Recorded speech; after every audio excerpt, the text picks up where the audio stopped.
Okay, good evening, everybody. Thank you for joining us. I hope you're all well. Our subject for this evening is relationships surviving and thriving after lockdown. And I'm delighted to welcome our guest this evening, Mrs. Tova Hersh. Tova, welcome. Thank you very much. Now, Tova, is just a few words of introduction. Tova Hersh is a qualified person-centered psychodynamic counsellor. She has been a volunteer counsellor at the Jewish Marriage Council, the JMC, for over 20 years. She has recently taken on the role of acting clinical director to ensure the future of the JMC continues. Alongside her work at the JMC, she's been an active member of the Jewish Children's Holiday Fund. She's a Kallah Tutor for the United Synagogue Marriage Enhancement Program, as well as a Kallah Tutor. Now, Tova, I hope you don't mind also mentioning your connection to Borum and Elstree Shul, is that Tova's daughter and son-in-law used to live in Borum Woods, and we're still very close with them as well. Now, Tova has very kindly agreed to take questions from our participants, so please use the chat facility here on Zoom to post your questions, or at the end to put up your hand and say it in the end.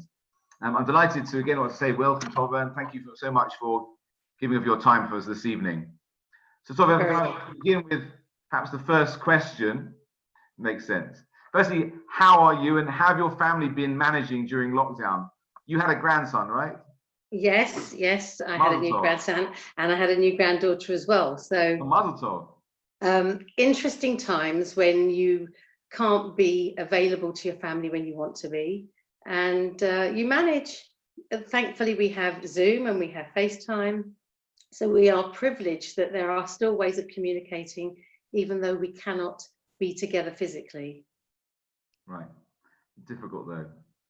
Difficult because you have to keep your distance. Certainly now that we've had a few of the restrictions lifted, you can go in the garden and see your grandchildren, but of course you can't have contact with them. And that's always hard with children because they see things have changed and assume things are back to normal. Right. So it is hard that you can't do all the things you'd like to do. Right.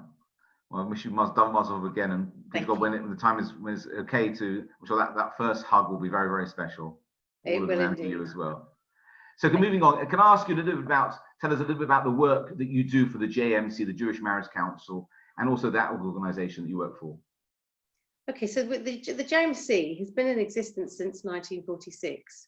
It was the brainchild of the late Lord Jakobovits and his wife, Lady Jakobovits, and they decided that it was important that couples had a space where they could go when they needed to discuss issues that they were having, which they couldn't resolve on their own. And it just grew from there. We didn't just do couples, we also do individuals, and we also offer family therapy.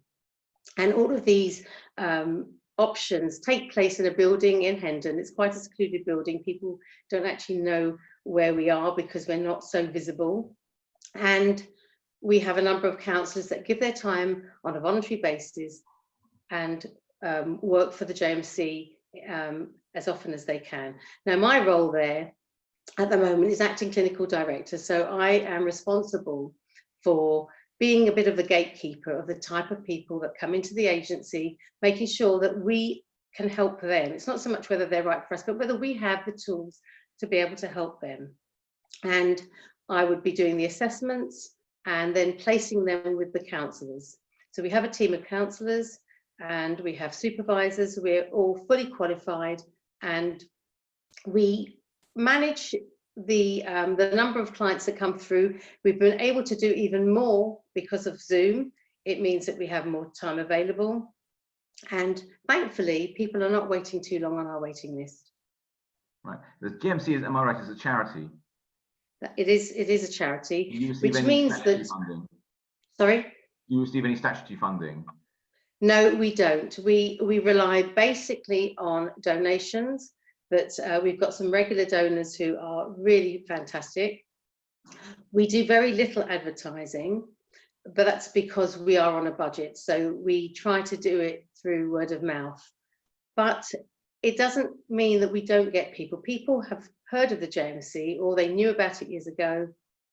And we just want to encourage people to recognise there is somewhere that you can go, that it is available to everybody. We do a sliding scale so that anybody that hasn't got the funds will not be turned away. Okay. Now let's putting on the pandemic on one side for a moment. We will come back to that, of course. That'll be a lot of our focus this evening.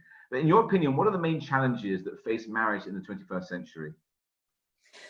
Well, the main challenges are juggling everything that life throws at us.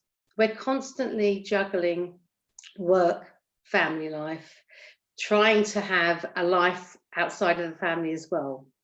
And all of these things can be done if you negotiate it properly with your spouse or your partner. It's important to make sure that you both take from the relationship as much as you're putting in. So that means if you invest 100% into the relationship, you're able to take 100% from it. But it has to be equal in that both parties are giving. And in today's age where you've got many people where both parties are working and they might have children as well, there's a tremendous pressure to be able to do every job to the best of our ability. And sometimes we can't always do that. And it's okay to be able to say that I'm not so good in this area and I might need some help. It's important that we recognize where our strengths are and where our weaknesses are and try to balance that with our spouse or our partner. So the biggest stress or the biggest problem today would be communication. We are so used to now communicating without words. We look at our phones, we type a message, we might speak a message so that it records a message, but it's not the same as actually speaking face to face with somebody and really expressing how you're feeling, how you want to be helped by that person. That's the biggest challenge today, is people are very wary of saying, I need help in this area, or I feel anxious, or I feel a bit fearful. We should be able to use these words and not feel ashamed. And that's, I would say that's the biggest thing that people need to overcome, that there is no harm in admitting that sometimes we're not perfect in every area. Right. Well, that's very interesting. Thank you. You mentioned obviously technology, how that has an impact on relationships. Mm-hmm. In your 20 years experience, have you noticed a difference or a change in the challenges now as they were in the past? Well, I think a lot of people that use our services do have a problem with communication because everything is instant today.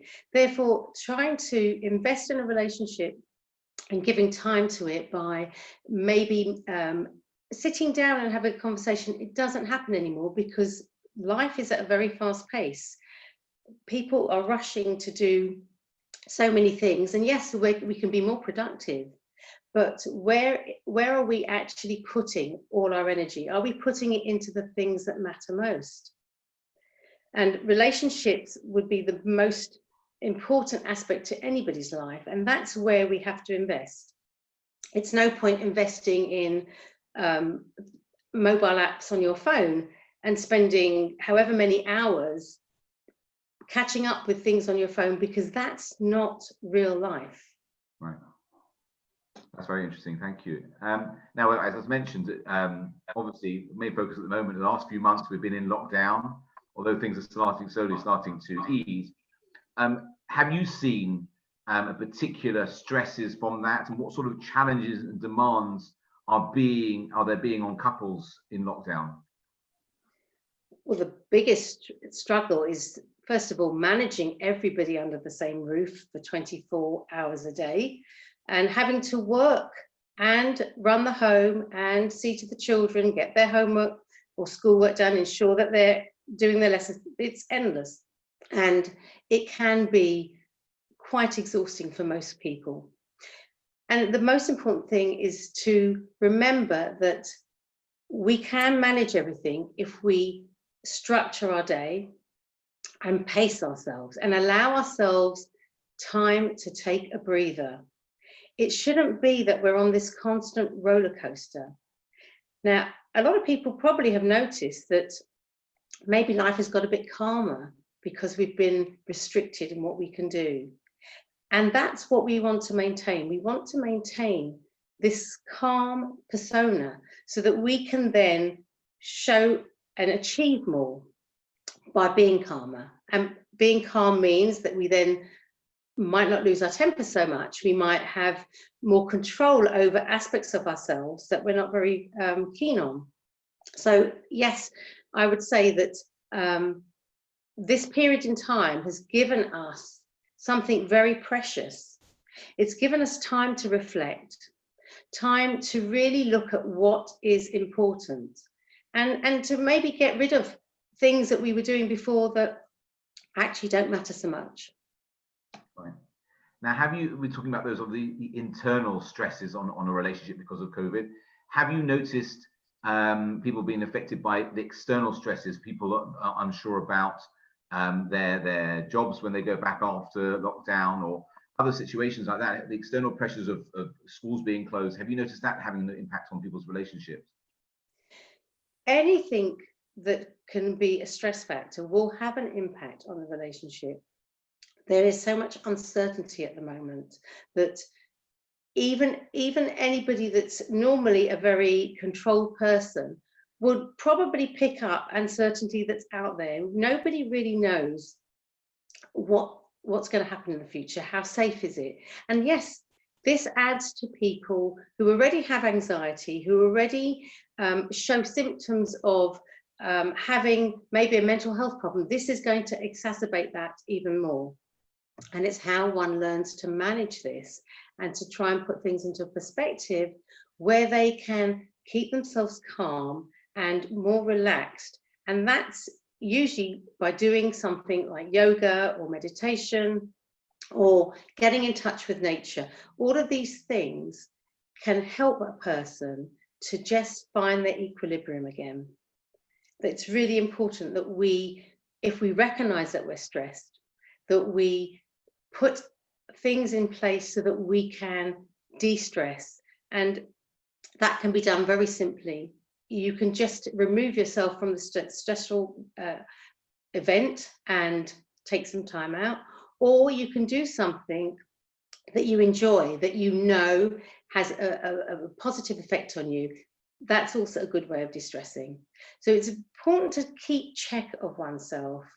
When you're irritable, recognize what is this telling me? Am I hungry? Do I need to take some time out? Do I need to just close my eyes and get a cat nap just to refresh myself? Try and listen to your body. And that way you will not be projecting any of your own fears, your own problems that you're experiencing onto somebody else. Do you think we're good at doing that, being able to recognize when we're stressed and what's causing that stress?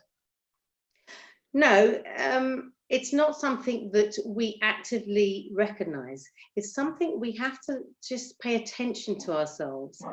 It's like when we're getting angry and we know we're getting angry, we have the ability to take ourselves away from that situation and calm down, or we choose to go in with a fight and we go in and argue. We have the choice. It's whether we want to make the right choice at the time. That's very good advice. I mean, I always remember the words of Stephen Covey, who talks about the idea about being response able, that we are able to choose the response to any given situation. We can't control the situation, but we can choose. The only thing that's within our control is how we respond to it. Is that something you'd also advocate? I think that's quite a good way of looking at it, that we have a choice over everything in terms of, I can choose to be happy, I can choose to be sad, I can choose to be a worrier to some extent, or I can choose to be positive. Now, you can be a worrier and be positive. There's no harm in worrying. It's when worrying becomes more important than being positive. So telling yourself that everything is going to be okay, talking to yourself is a very good way of actually giving yourself reassurance. So if you're worrying about something and it's something that you can't actually control, then you might want to think about it in a different ways. What does my worry achieve? The worry makes me a wreck. It makes me incapable of doing anything. So it actually paralyzes a person. And is that what you want for yourself? So you need to actually think about things that are hindering you. How can I look at them in a different way and alter what I do with it so that I can actually overcome it? That's very interesting. Thank you. Now, we've talked about obviously the effects of lockdown, that obviously slow down in pace and people are at home more. And obviously that's turned our houses into multiple different things. So for some people it's their office, some people it's their schoolroom, some people it's their home, some people it's all of those things and even more. Now, how do we go about managing the boundaries between those different aspects of our lives that have now been all sort of squished together? It's a big challenge, especially if you don't have space. It's really important to create each working environment. So if it is time for school, make it look a little bit like a school. Move things around. Put the books out that the children are going to need. Make it look like a classroom, and then convert it back to the office or to the living area. It might be good to move pictures around sometimes. It can be quite fun if you allow yourself the time to actually think about how you want to do it, but it must be with clear boundaries. That means maybe a structured time is, this is the time for school, this is the time for maybe one party's Zoom meeting. Everything has to work around a schedule. But bear in mind that you do need to give yourself a clue as to where are you? Are you in the classroom or are you in your office? Because that helps you make that transition. Right. And it's also good to even think about the clothing you wear, that people are used to not possibly getting dressed now because they're not seeing anybody and they're not going out. But it's really important that you take time to think about what you're wearing, because that puts you in the headspace for whatever you're going to be doing. So let's say office, put on your office clothes. Why should you be in your dressing gown or just in your tracksuit? Make yourself feel that you're in a working area and a working mode. You'll be far more productive than just slouching around in what you normally do for casual wear. Right. And again, I think you have to work together as a family and get everybody's involvement, because if everybody feels that they are part of the new structure, everybody will work together. Right. I'm just going to pause there for a second just to remind people that while we're talking, please use the chat facility in Zoom to ask any questions you'd like that I'll put to Tova at the end. Oh, sorry. I thought you disappeared there.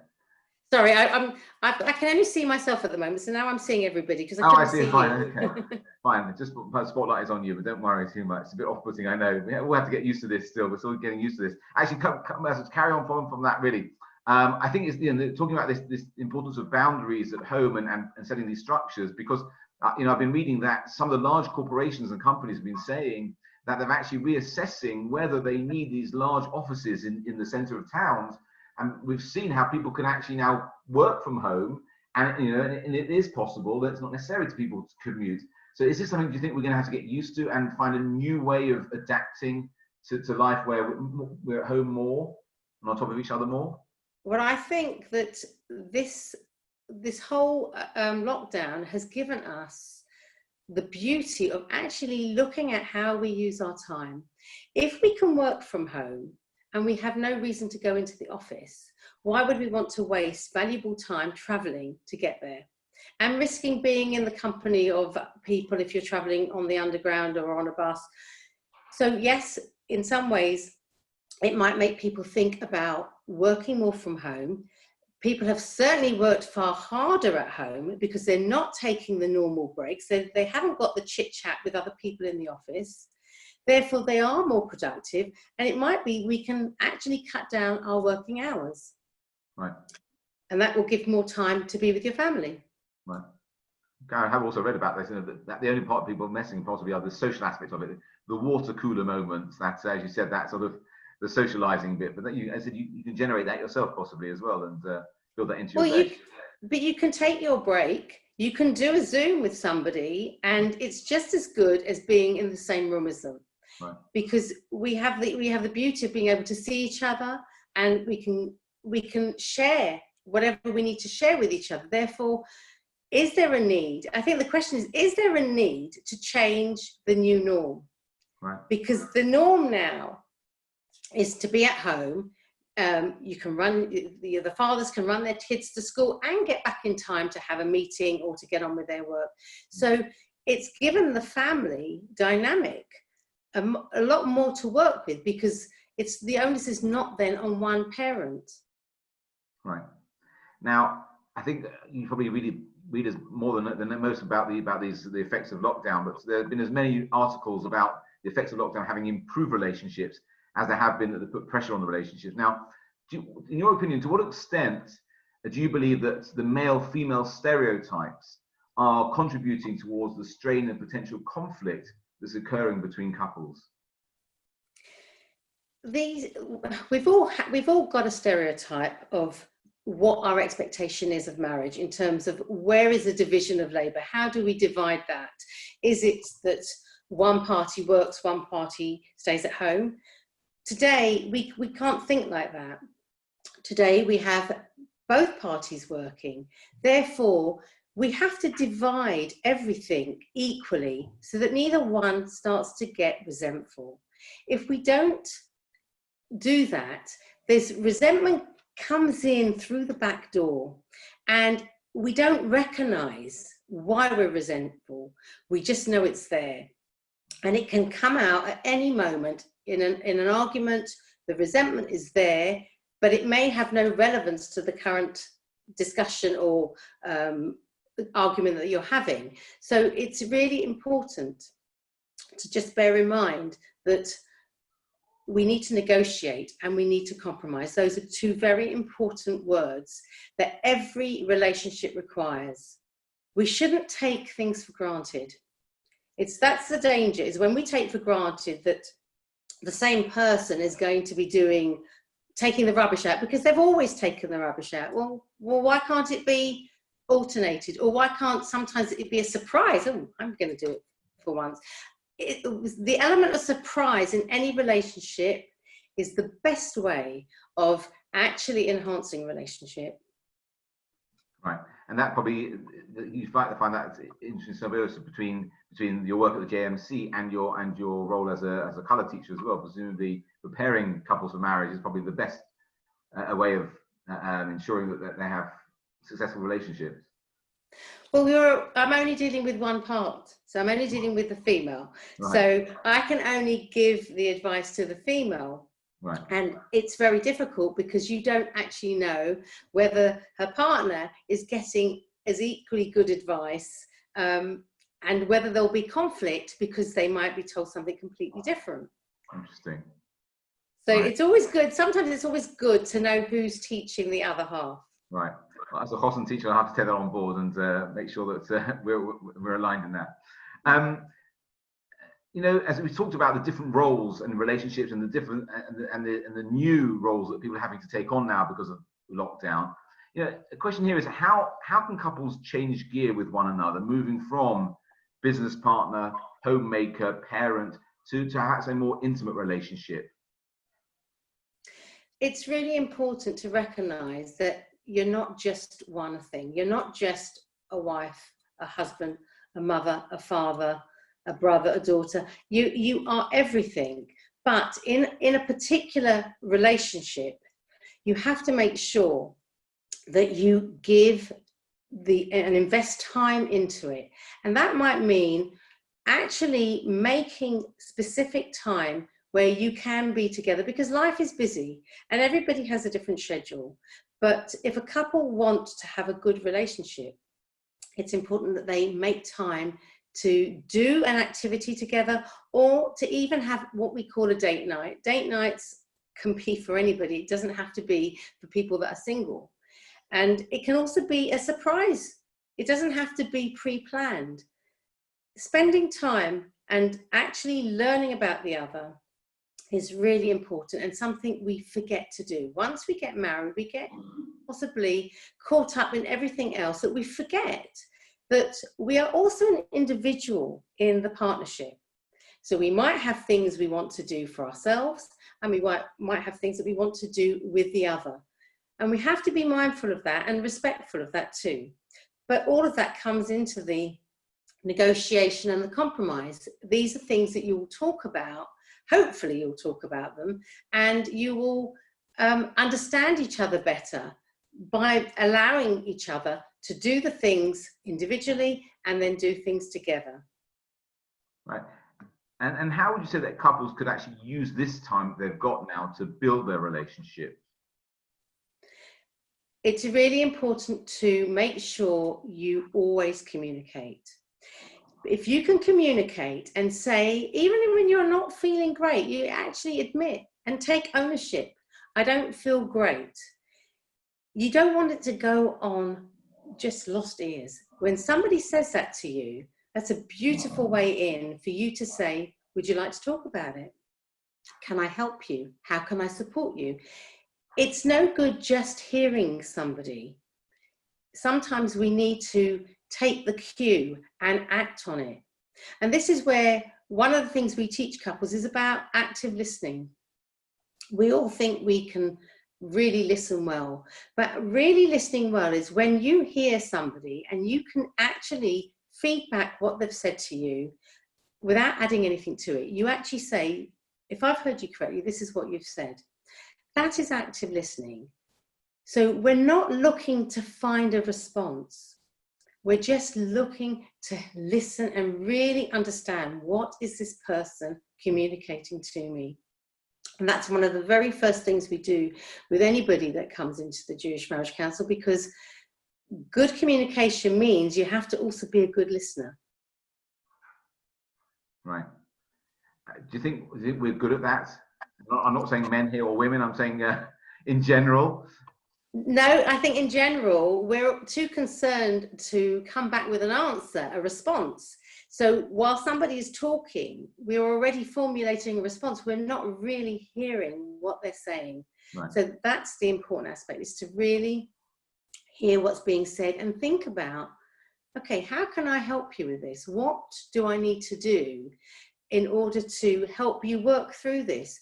Sometimes the person might not want anything. They might just want you to just hear. So it's always good to check, what can I do? How can I help? How can I support? I was seeing some wry smiles there as we were talking. So it was obviously, this is resonating with some people there. Do you think, this might be an unfair question, but do you think that Jewish people are particularly good at talking or listening, or one or the other?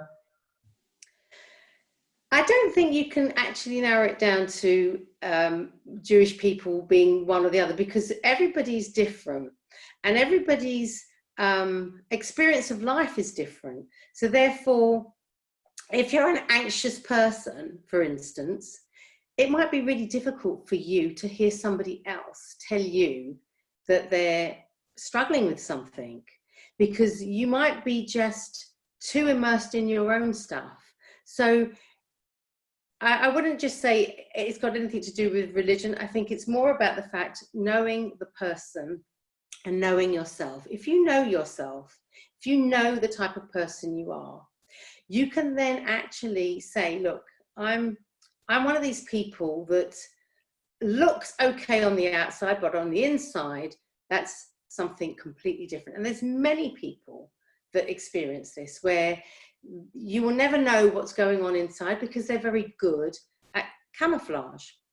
Now, if you know that this, let's just say your partner is that sort of person, if you know that about them, then you have to find that way in to get them to open up to you. And it might be, you might say, you know, I notice when you're stressed, you do X, Y, and Z. So you actually are saying to them that they may not recognize something in themselves, but you can see the cue. You've picked up on something. So when we do counselling, body language is really important, because it gives us an indication as to what the person might be feeling, and they may be too vulnerable to actually share it. So we might be able to put it into words for them. Right, that's really interesting. Thank you. Now, again, a bit of advice from you. How do we ensure that we have the energy that we need for both our spouses as well as our families during this time? Energy is probably the biggest thing that we've all needed at this moment in time, because there's the tasks are endless. For even though we're in lockdown, there's still so much that we can do, and we are doing. It is always important to make sure you eat properly, not just a quick bite and running out. Actually sit down and eat properly. Make sure you take exercise. Make sure you get enough sleep. Those three components will be enough for anybody to manage whatever comes their way. Now, some people might say, how can I sleep? I've got a young baby. It's impossible. It is hard when you have a young baby and you're on, your gas tank is running low. But it's important then to utilize what you have. So if you're at home and you've got an older child, you might want to use your older child to help take the baby for a little bit, or you might have your husband working from home and maybe you can sort of organize things so that he can help. There's ways of doing it if you just look around and think about, what can I do to make things easier for me? You might want to put the baby, I'm using the baby as an example, but you know, there are some families that may not have young children, but it's just thinking about, okay, what can I do to occupy whatever is getting in the way of me taking time out for myself. Me time is very important. We might say, I'm so busy, I've never had time to do whatever. That whatever might make all the difference to you. So make time for yourself, even if it means cutting something that you do down by 15 minutes. Each activity that you do, cut it down by 15 minutes, you get an hour from 4 different activities. You can then plan and do something that you know is going to invigorate and give you that extra energy that allows you to then continue the rest of the day. That's a great insight, taking me time. Do you think some people feel that's selfish, and then that's what stops them from doing that, and yet really it's something they really need, not just for themselves but for the rest of the family? Well, people might think it's selfish and how can I do that? But then you have to think about, who is going to look after me? If I'm incapable of doing something, who will look after me? We are responsible to look after ourselves. And if it means that we might have to say, for the next 15 minutes, I'm engaged. That means I'm in a room somewhere, quietly, just recharging my batteries. Is that a terrible thing to do in the space of 24 hours, to take 15 minutes? And then we can even extend the 15 minutes. Why does it have to be 15 minutes? I think we need to recognize that our bodies are not fueled to just keep going. They need to be looked after. In the same way that we give a car an MOT, we have to also give our body an MOT. And that means making sure that we have the stamina. So we might need to do a little bit more exercise in order to give us the stamina. Make time for it. If you've got a garden, use it. Sit outside, get fresh air. If you don't have a garden, go to an open window. Make sure you've got enough fresh air coming in, because all of these elements help us to get the best from ourselves. Thank you, Tova. That's so insightful. Thank you so much. We're going to come on to people's questions who've been sharing. So please continue to add your questions to the chat facility or raise your hand. I'm just going to put it on a different view so I can see everybody. Whoever wants to put their hand up. Well, I can't see anybody. A lot of people have got their screens closed. But if you've got a question, just put it into the chat facility or raise your hand if you want to come on screen. So I'm going to start with this question. And someone's asked, as a marriage and relationship counsellor, would you have chosen for this thing called lockdown? Do you think it's been something beneficial or something negative for relationships? I actually think it's been the best thing for relationships, because it's forced people to spend more time with each other and to learn how to get through this situation, because this situation has brought a number of emotions out in people, and we have to learn how to manage it. And if you are managing it with the help of somebody else, that sets you up for anything that you're going to have to find, anything that challenges you. So if we think about the people that struggle with communication in lockdown, it's given you time to be able to work on it. Now, not every relationship is great, and sometimes it's difficult when you haven't got someone that you're able to really connect with. I always think it's important to think about what brought you together. How did you get together? What was it that drew you to that person? And use that as a way of developing the relationship. Take each other down memory lane. Do you remember when we used to do this? Or when we did that? How it felt? How we enjoyed it? And try and recapture things that were really good. Use those as a way of really enhancing your relationship, because we tend to forget. We forget what we used to enjoy or what we used to do. So going down memory lane is always a good way. And I think having lockdown, especially when you've got time to dig out old photographs. You've got time to look at maybe letters or videos that you've got of family events that you might never have had the time to look at.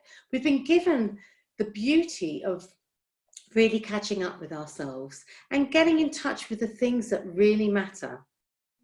So I would say, from my perspective, lockdown has probably been the best thing for most of us. I'm sure there's a lot of people out there that was probably going to say they disagree, but it's a new way of really learning how to be together again, especially if we've forgotten. Right. That's fascinating. Thank you. I think it was the Chinese saying that the word for crisis is the same word for opportunity. So I think, that this has given us an opportunity, and as I said, possible to use it. Now, someone's asked, I mentioned in my introduction to you that you're a psychodynamic counsellor. Could you just explain a little bit what that actually means? Yeah, so there's many forms of counselling. So I'll start with person-centred for the moment. Person-centred counselling is very much about getting the person to acknowledge their feelings, to express their feelings, to learn about themselves and develop through understanding their feelings. Psychodynamic is when we actually are looking at the unconscious and going back into the history of a person. So we're looking at where their beginnings were, what events may have occurred in their lifetime that would have had an impact on them later in life. So psychodynamic is very much, it's used in collaboration with other forms of therapy. So you have Gestalt, you've got some people that work in the here and now. There's many schools of thought, but it's a combination. Psychodynamic is another one that you incorporate in your work. So you're not just I'm not just working with somebody with feelings, I'm also looking at their history, their development, and also what's going on with their unconscious processes. Thank you. Thank you. So someone's asked here in the chat, I'm just going to read it from the chat. Can I ask, why do you not see couples together before the wedding? It's a long time ago now, but we went together before we got married, actually as a group, for 6 weeks in those days. But surely it's important that both people hear the same thing. I quite agree. The Jewish Marriage Council used to do an engaged couples course. And it was a really successful course. It was broken down into 6 elements where couples learnt communication, negotiation, how to do with the Jewish home. And there was one where they had a rabbi come in and talk about things. It was quite a varied course, but people met other couples and stayed friends with these couples. And I meet people today who say to me, I did that course 30 odd years ago, and I'm still friendly with the people that were on the course with me. We did want to reintroduce it, and we attempted to reintroduce it. The problem is that the younger couples today are so busy, especially leading up to the wedding. They've got the plans for their wedding. They've got colour and hosen lessons. There's so much to be done to try and now fit in an engaged couples course before the wedding seems impossible. We would like to actually reintroduce it, but it depends on the public. It's the demand. We need the demand. And if there are young people out there today that are on Zoom today who are engaged, who feel that they would really benefit from having this course, by all means, we would put it on. That's really good to know. So excellent, thank you. Now, have you noticed that couples it's documented that couples are marrying later in life than they're older than they were previously? Do you think that puts particular challenges and stresses on a relationship, or makes it easier? Well, it's twofold, because the older you are, the more difficult it can be in terms of, if you want to have a family, there's a pressure on you to start a family immediately. And you might not really want to, or you might not know your partner well enough to go into the next stage of the relationship. So being older can have its benefits, but it's also got its disadvantages. I think it's finding that middle ground where you've experienced a bit of life, you've worked a little bit, and then you're ready to enter into a relationship. Today, people get married. Well, they're not marrying so young per se now, because you can see that the age is actually, it's getting a bit, people are getting a bit older. They're wanting to do more with their life before they settle down. But there's always a danger when you've become so independent that how are you going to then take into account somebody else and take on board everything that comes with this person? So I would say be sensible. Don't jump into it too quickly, but at the same time, make sure you've had some life experiences behind you, because that makes all the difference to a good relationship. Right. Thank you. Another question I have here, it came privately to me. I'm not sure I understand it. Let's see. Advice to get one half to listen if spouse won't. How do you get one to listen? How do you get one to listen? Advice to get one half to listen if spouse won't. How do you get? I'm not sure the question. Maybe answer more than me. Okay, so let's just say let's make a scenario where we've got somebody that really wants to communicate with their partner, but their partner isn't interested or isn't very good at listening. Right. Now, we're talking about a relationship where you've chosen to be with each other, and that means you're meant to be there for the other when they need you. So by not wanting to listen to your partner is actually conveying a message that I don't really care about you. Is that the message that the person that doesn't want to listen wants to convey? We have to always think about what message are we giving off. And sometimes we need to actually say, I don't feel cared for when you ignore me or when you choose not to enter into a dialogue with me. Because saying I don't feel cared for is very different to saying, you don't listen to me, you never listen to me. Why is it that every time I speak to you, you don't listen? That's a good cue for someone to switch off immediately.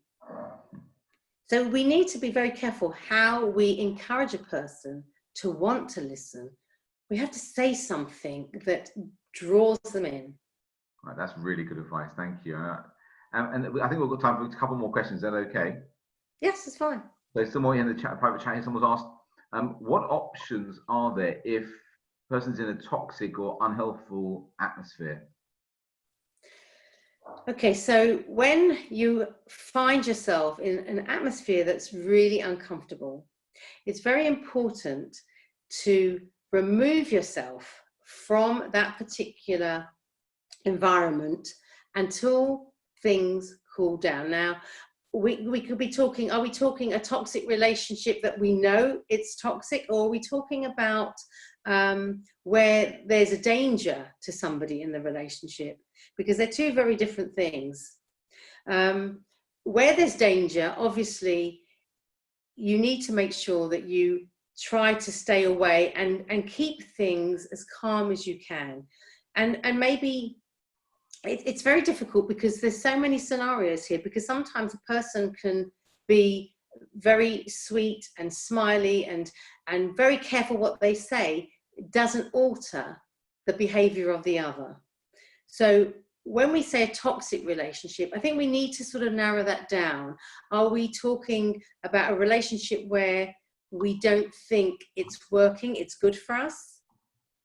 Is that what could we have a bit of an elaboration here from whoever posed the question? I think they did it privately, so I'm not sure they'll be able to. Okay, so we have to, I suppose, so what is a toxic relationship? A toxic relationship is one where it's destructive. So let's just say if one half is got an alcohol problem and the other half recognizes this but can't reach the other one because they can't reason with them, or they can't sit down, it might be good to recommend a third party get involved. So you might want to say to that person, look, I think there's a problem in our relationship. It's not you have a problem. There's a problem that we have. You have to own it together. It's not one party only. There are two people in the relationship. Therefore, whatever problem, whether it be gambling, drinking, drug taking, whatever it is, it's our problem. And if you can look at it in that way and talk about it in that way, we have a problem, then that will help people to maybe get some sort of calmness there where they can actually engage. Right. So it's about sharing the problem rather than yes, it's one or yes. the other. It's really important. Whenever there is a problem, it's important to look at it as our problem. Right. Really not just one or the other. Well, we just see how important language is within a relationship, instead of communicating those things that sort of desensitize them and make it accessible for people to actually to deal with. That's good. I think we've time for one more question.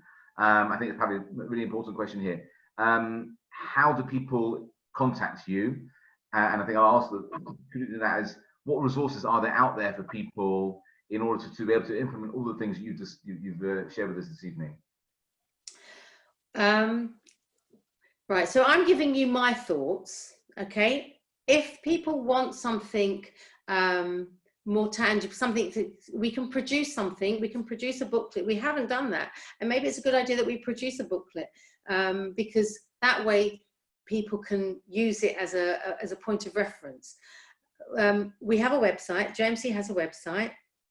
If anybody wants to make contact with us and say, look, I might not want to come for counselling, but I'd like some tips, we're more than happy to talk to anybody. It doesn't have to be in a counselling situation.